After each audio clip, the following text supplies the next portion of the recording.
Muy buenas, mi nombre es Moisés Maña Olmo y hablo en mi nombre y en el nombre de mi compañero Blas González Alba. Tanto él como yo formamos parte del equipo docente de la Universidad de Málaga y del grupo PROCIE. Y bueno, la comunicación que traemos a este congreso la hemos titulado Micromachismo, imagen social e identidad en las personas con discapacidad intelectual, ¿no? Encuentro desde sus narrativas.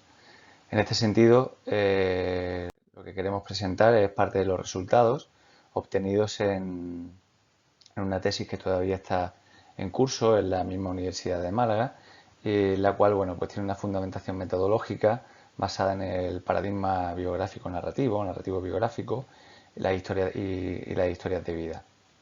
Concretamente, hablamos de las historias de vida de tres mujeres diagnosticadas con discapacidad intelectual y de los discursos donde aparecen posicionamientos asumidos, tanto sociales como familiares y escolares, en el que se reflejan pues connotaciones micromachistas asentadas o relacionadas con una imagen social de la discapacidad denigrante y deslegitimizadora que se relaciona directamente, como veremos, con ese micromachismo asumido y asentado en su persona y en su forma de ser, ¿no?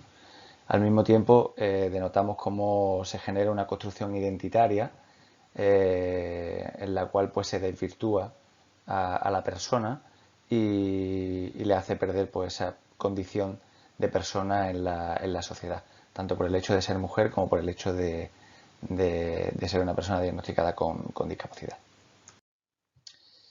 Bueno, no me voy a detener mucho en esto, es algo que ya sabemos, y es el hecho de que, bueno, a lo largo de la historia y todavía a día de hoy, las mujeres han sido situadas en posicionamientos sociales inferiores y acotadas en su desarrollo tanto social, los aspectos de relaciones sociales, los aspectos de amistades, laborales y demás, ¿no?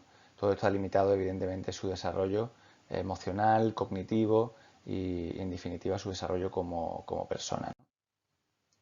Los medios de comunicación han jugado un papel fundamental en, en, este, en esta deslegitimización en el sentido de mantener el arraigo en esas tradiciones sociales que venía explicando, ¿no?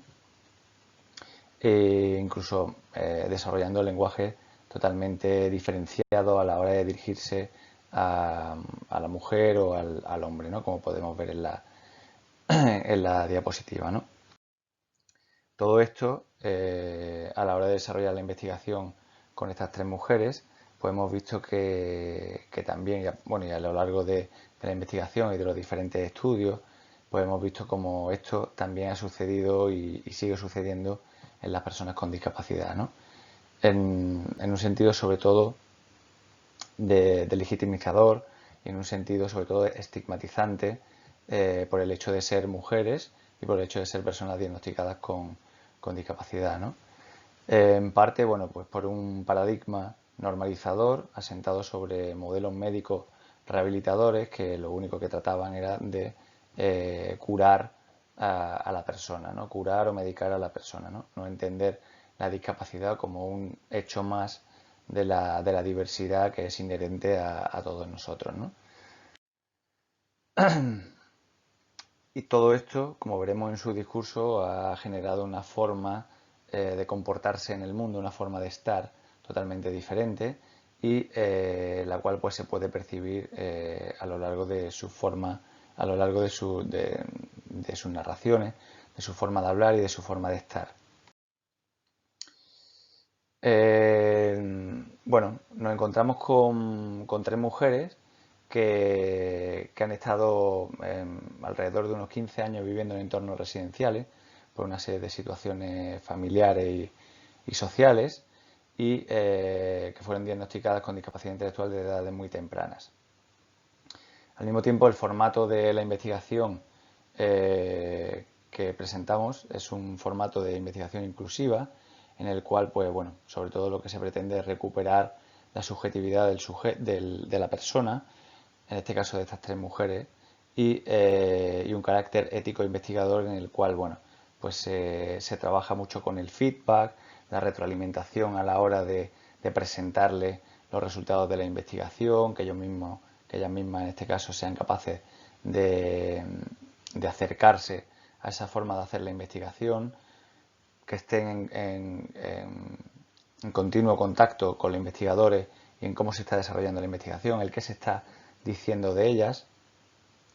Y al mismo tiempo nos hemos basado en las prácticas, en un formato que se llama prácticas basadas en la evidencia, ¿no? Que ya, como veis en la diapositiva, pues desarrollaron otros autores que han trabajado con personas con discapacidad, que al final no es más que acercarse a las verdaderas personas, que son los que la verdadera fuente de información.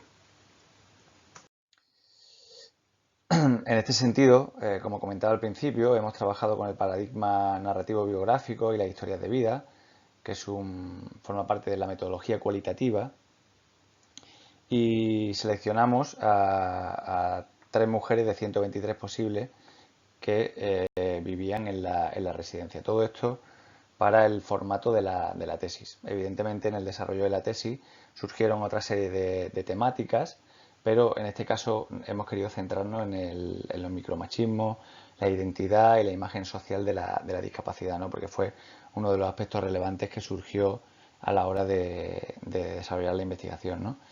La selección se debió a una serie de criterios intencionales, entre ellos, bueno, pues haber experimentado procesos de institucionalización. En este caso se pedía un mínimo de 5 años y ellas lo cumplían sobradamente.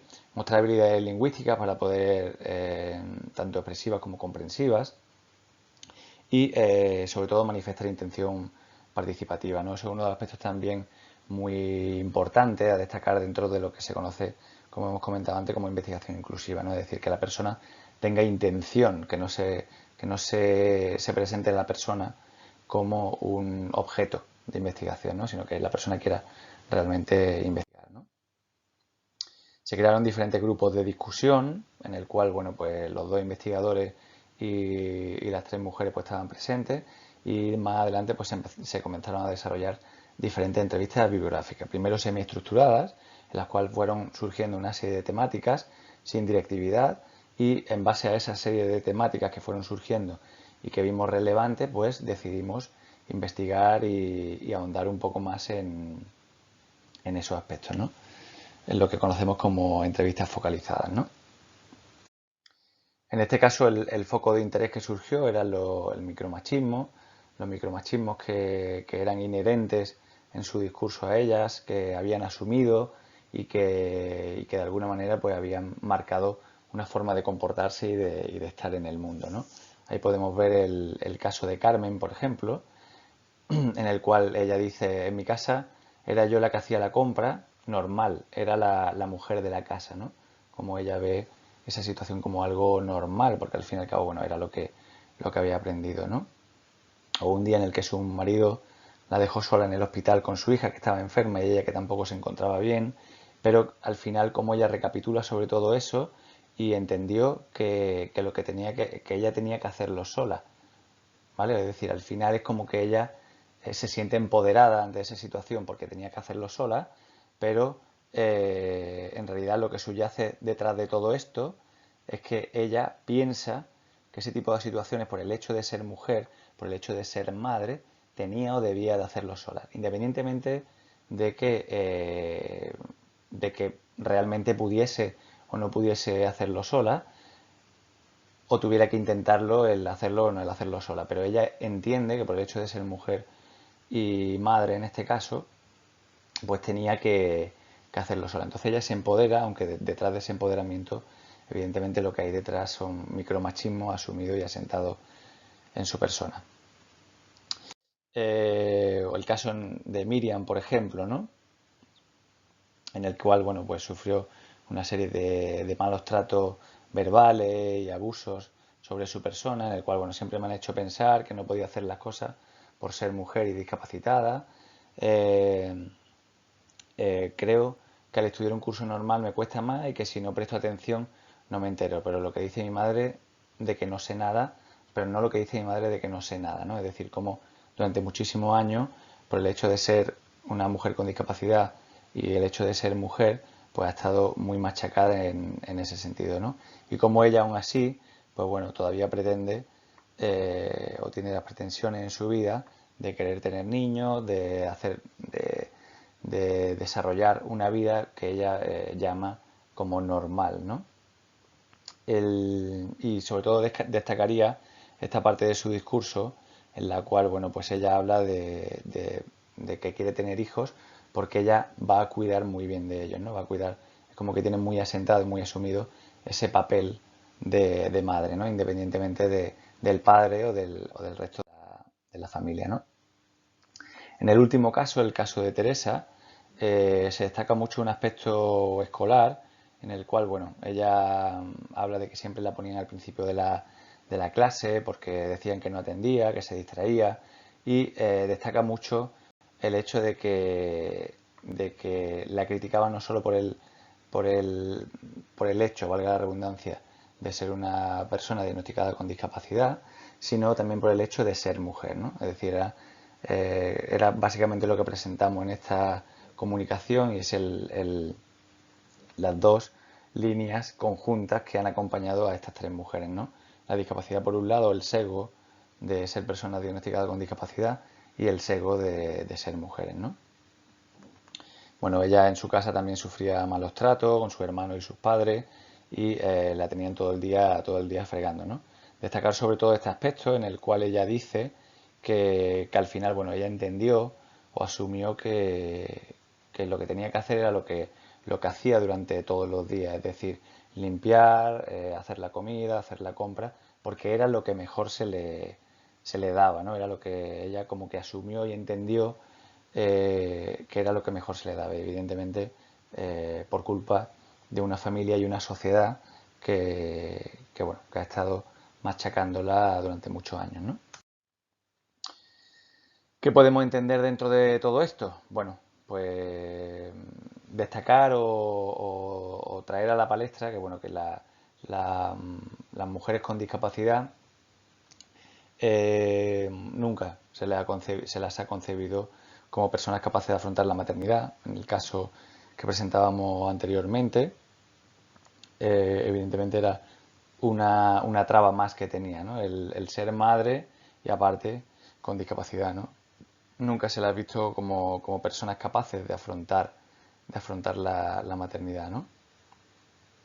Aun así nosotros nos encontramos con una proyección personal que la lleva a empoderarse dentro de toda esta situación, ¿no? Es decir, generar estrategias para contrarrestar, ¿no? Como por ejemplo decían, ¿no?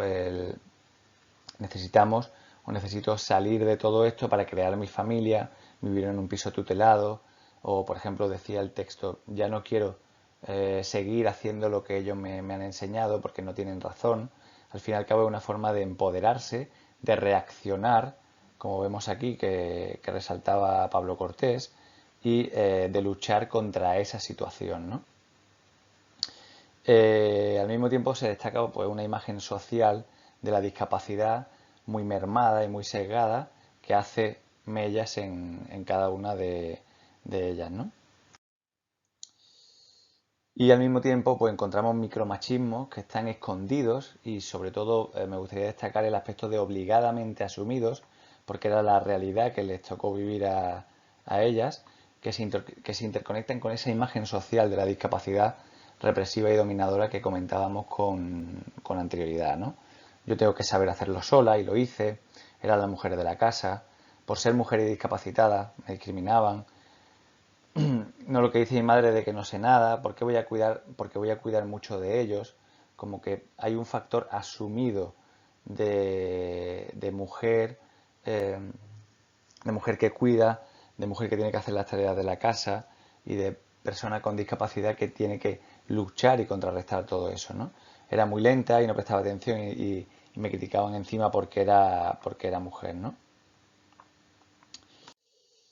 En conclusión, bueno, pues en conclusión al final lo que hemos encontrado es una conexión con lo que planteaban autores como Castell y Barron, en el cual, bueno, pues hablaba de tres aspectos de una identidad, de la persona, ¿no? En este caso vemos una autopercepción sesgada en el cual ellas mismas pues hablan de sí mismas como personas que no son capaces, que no pueden, o personas que entienden que, bueno, que asumen su papel inferior dentro de esa relación de poder con la familia y en la sociedad, ¿no? La aceptación de los micromachismos, el abuso de los contextos próximos. Al mismo tiempo, denotamos una resistencia, una lucha contra esa situación, ¿no? Esa lucha contra esos principios que se oponen a su desarrollo como mujer, ¿no? Y al mismo tiempo nos encontramos con una identidad que parece que está en proyecto, es decir, una identidad que parece que está comenzando a desarrollarse. Todavía no hemos terminado de desarrollar el, ellas todavía no han terminado de desarrollar esa identidad en proyecto, en perspectiva, sobre la cual, bueno, pues ellas se proyectan de una forma totalmente diferente, de una forma en el cual, pues ese acompañante, ese tutor de resiliencia en este caso, es el que le ayuda a proyectarse fuera de todo eso que habían vivido, intentando eliminar esos sesgos que tenían muy asumido y muy adentro de su persona, ¿no? Algo lo cual, bueno, pues conecta con los estudios de Goodley y de Kitelsa, también con personas, con mujeres y personas diagnosticadas con discapacidad intelectual. Evidentemente, en el estudio que presentamos, somos conscientes de que tiene una serie de limitaciones, pero independientemente de las limitaciones que tiene, que puede tener, de que la muestra sea homogénea,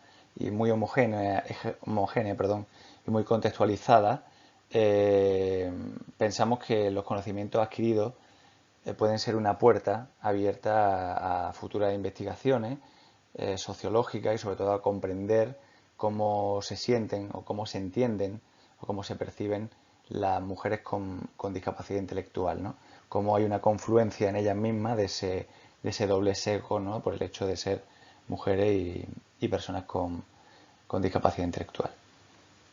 Por nuestra parte es todo, así que nada, muchísimas gracias. Adiós.